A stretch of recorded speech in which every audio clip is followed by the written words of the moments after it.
میں اکثر اپنے دوستوں کے ساتھ پروفائل راک جایا کرتا تھا جو فری ٹاؤن میساچوسیٹس میں ہے۔ رات 3 یا 4 بجے کے قریب، جسے یہاں لوگ بائی دا وے صبح کا وقت کہتے ہیں، اس وقت میں ایک رات، گرمیوں کی رات، میں پروفائل راک اپنے 3 4 دوستوں کے ساتھ گیا تھا اور تقریباً 2:30 بج رہے تھے رات کے۔ تو ہم ایسے ہی کچھ مستیاں کرنے، ایکسپلور کرنے وہاں کے لیے نکل پڑے۔ اچھا، مجھے اس وقت کا پتہ نہیں تھا کہ وہ ایریا برج واٹر ٹرائنگل کا ایک ہانٹڈ ایریا مانا جاتا ہے۔ خیر، ہم وہاں پہنچے اور پہاڑ چڑھتے گئے اور وہاں چوٹی پہ جا کر سانس لیا۔ وہاں ہم 2 3 گھنٹے رکے، ڈرنکس پی، انجوائے کیا، کھانا پینا وغیرہ کھایا اور پھر واپسی کا سوچا۔ ہماری کارز وہاں سے ظاہر ہے کچھ ڈسٹنس پر ہی کھڑی تھیں، تو ہم واک کر کے پہاڑیاں اتر کر واپس جا رہے تھے۔ ہم دوست ایک دوسرے سے کچھ ڈسٹنس پر تھے۔ واک کرتے کرتے پتہ نہیں کیوں میں نے پیچھے مڑ کے دیکھا۔ مڑ کر دیکھنے کی وجہ یہ نہیں تھی کہ میں یہ سمجھ رہا تھا کہ کوئی ہمیں دیکھ رہا ہے یا کوئی ہمارا پیچھا کر رہا ہے یا کچھ بھی اس طرح کی فیلنگز مجھے نہیں تھیں۔ میں نہیں جانتا، بس میں نے پیچھے مڑ کے دیکھا۔ لیکن میرے مڑ کے دیکھنے پر مجھے کوئی چیز وہاں دکھائی دی جو ہم سے کافی ڈسٹنس پر تھی اور اتنی تیزی سے وہ ہماری طرف بھاگتی آ رہی تھی کہ میں حیران رہ گیا۔ یہ سوچ کر نہیں کہ کوئی ہماری طرف آ رہا ہے، یہ سوچ کر کہ اس کی اتنی تیز اسپیڈ، اور اس پہ یہ کہ اس کی چال بھی بہت عجیب تھی۔ وہ لنگڑاتا آ رہا تھا جیسے کوئی زومبی۔ وہ جس جگہ تھا وہاں چاندنی نہیں پڑ رہی تھی۔ مجھے ڈارکنیس میں سے یہ سایہ نما چیز دکھی۔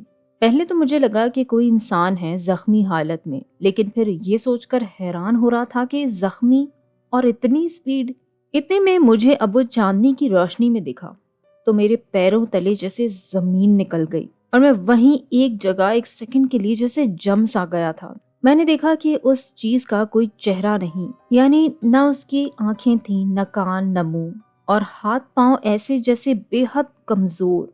بس وہ ایک انسانی ڈھانچے میں کوئی چیز تھی۔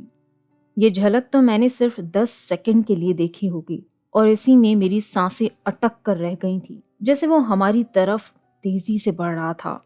میں نے جلدی سے اپنے آگے چلتے دوستوں کو خبردار کیا، ان پر اپنے فون سے فلیش کی لائٹ لگائی۔ وہ وقت اتنا خطرناک تھا کہ میں نہیں چاہ رہا تھا کہ میں شور کر کے اس چیز کو اور زیادہ الرٹ کر دوں جو پہلے ہی بہت تیزی سے ہماری طرف بھاگی آ رہی تھی۔ میں نے اشارے سے فلیش لائٹ میں اپنے دوستوں کو بتایا کہ یہاں سے بھاگو، بس تیزی سے بھاگ نکلو۔ یہ بڑی ہی عجیب سی سچویشن تھی۔ ابھی وہ سمجھ پاتے کچھ کہ میری گھبراہٹ دیکھ کر وہ بھی میرے ساتھ تیزی سے بھاگنے لگیں، اور ہم جلدی جلدی بھاگ کر اپنی کار میں آ کر بیٹھے۔ مجھے یاد ہے جب میں نے پیچھے مڑ کر خوف سے دیکھا تھا تو مجھے اب وہاں کوئی نہیں دکھ رہا تھا پیچھے، لیکن پھر بھی ہم خوف میں بھاگتے چلے گئے۔ جب ہم کار میں آ کے بیٹھے تو میرے دوست نے مجھ سے پوچھا، کیا ہوا، کیوں بھاگے ہم اتنا تیزی سے وہاں سے؟ تو میں نے جو انہیں بتایا اس پہ ایک کو تو یقین نہیں آیا، لیکن میرا دوسرا دوست یقین کر رہا تھا۔